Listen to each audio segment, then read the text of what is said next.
This is Christian Gomez with the New American Magazine, and this week's top headline is Secret Pentagon Program Given Power Over the Press by Joe Wolverton. And with us today on the program is the author of that article, Joe Wolverton. Thank you for joining us on the program today again.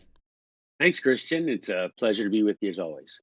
So, according to your article, you state that the Trump administration has authorized the Department of Defense to begin testing new advanced technology that's supposedly designed to curtail fake news.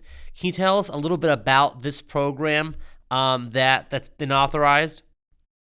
Yeah, apparently DARPA, which is the Pentagon's secret technological arm, they've been authorized to conduct tests over the next couple of years to create software that can identify and distinguish fake news from actual news and distinguish photos of actual people from deep fake photos created by people who would, I guess, ostensibly be trying to fool the American public into believing certain stories are true.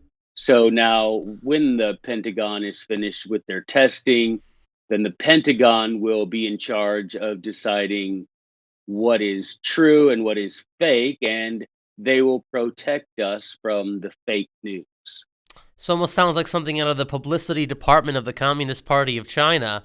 Um, how exactly would this DARPA technology work? Would this be using artificial intelligence to determine whether something is fake or not, or would there be a actual hands-on deck, so to speak, monitoring articles and video content, or a According to combination of their both? Right. According to their story, DARPA put out a press release about it, not I guess for wide distribution, but for those people who are involved in the program and for the government. They indicated that they would be creating artificial intelligence that would perform the censoring and that it would be programmed to look for things such as proper semantics, that is to say, grammar that sounds natural. And so there'll be programmers who program the artificial intelligence who will then, and the artificial intelligence then will do the sifting of fake from real. But of course, the problem is that whoever programs the program is the one who's able to set the parameters for what qualifies as real or fake. Couldn't this be theoretically used to look for certain, not just the grammar, but look for certain key words, and if a certain word pops out and causes a red flag, we can't let that be reported about because it reveals too much. And that's exactly the fear. I think that we all of us have had experience, and we know that government, when you give them an inch of authority, they take a mile of tyranny. And so, saying that we're going to protect you from fake news gives them, like you say, the power to flag certain words that they don't want said, such as we saw, a few months ago with how the anybody who believes in conspiracy theories is now someone to watch. So you'd likely, and I would say it's more than likely, it's almost certain that you would see the Defense Department flagging any sort of conversation, any word, any narrative that mentions anything which would go contrary to the party line being established by the federal government. And in the event that this sort of formally takes off and is approved and so forth, if these powers are indeed granted to the federal government, they would remain there for the next president to use, would they not? Yeah, and that's the problem. The problem is, for example, in my article, I cite how a recent poll, 43% of Republicans said that they were in favor of giving President Trump the power to shut down uh, bad actors. That is to say, news organizations that they say are producing fake news. That's fine and good if you're 43% of those Republicans that responded in that way, that the president should have that power over the press. But what they're not thinking of, apparently, is whoever comes after President Trump, will likewise have that power. And as you know, the powers given, no matter how well defined, incrementally increase administration over administration until the point where, like you say, we'll have nothing more than state run media. Can you tell us a little bit about the history of DARPA?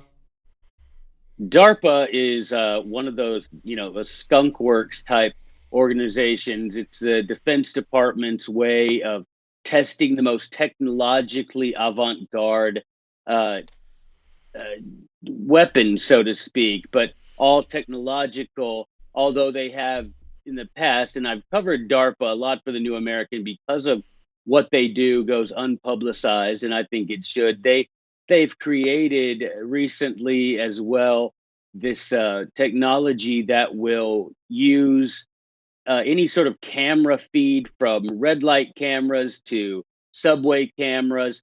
And they will take this feed that's fed to the Department of Homeland Security and then on to DARPA.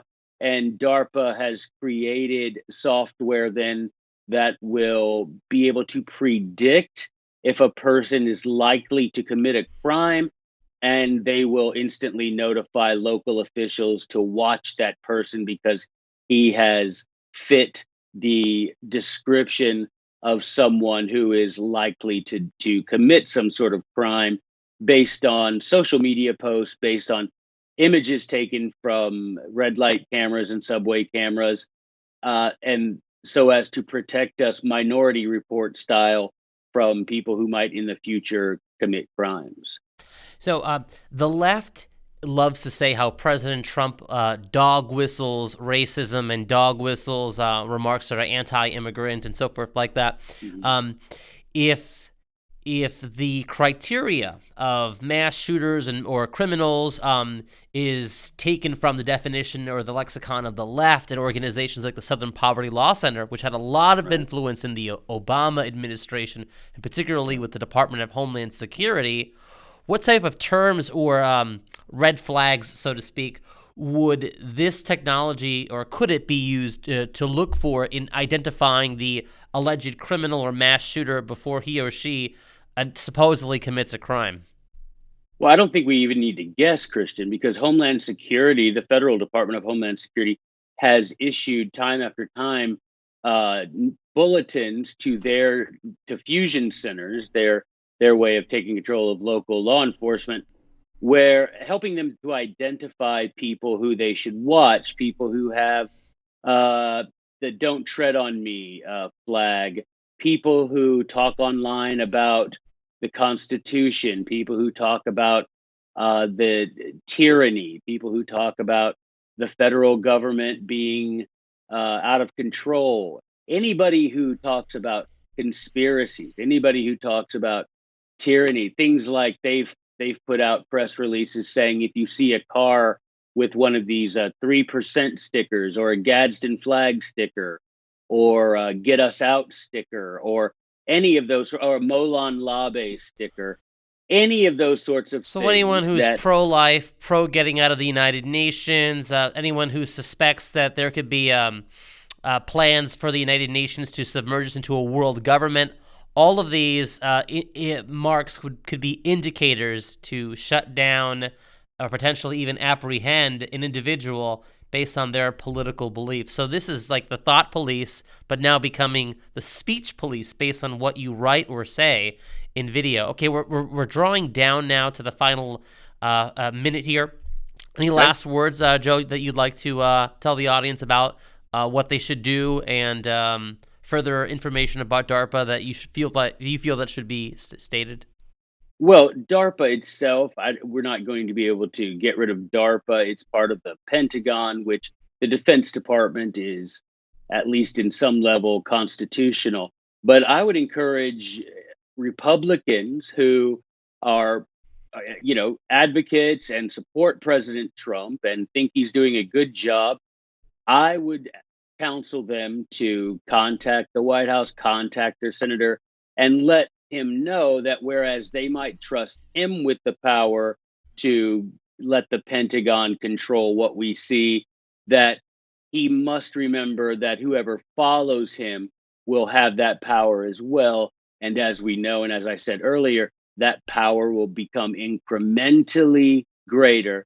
And so, even those of you out there who support President Trump and are in favor of the things he's doing, need to contact him and let him know that this power that's being created is not going to end when he ends his term of office, that it will continue and it will be used to control what we see. And as soon as someone you don't agree with is taking up residence at 1600 Pennsylvania Avenue, the things you see might not be the truth anymore. Well, thank you, Joe. And for those of you watching out there, we would advise you to take Joe Wolverton on his suggestions there. Contact your members of Congress and the White House, of course. Also, you can find and read Joe Wolverton's article on thenewamerican.com. It's entitled "Secret Pentagon Program Given Power Over the Press." Also, be sure to follow us on The New American on Facebook and Twitter. And, of course, here on YouTube, where you can like this video and subscribe to our channel. Thank you, Joe, for joining us on the program. All right, Christian, I appreciate it. Thank you.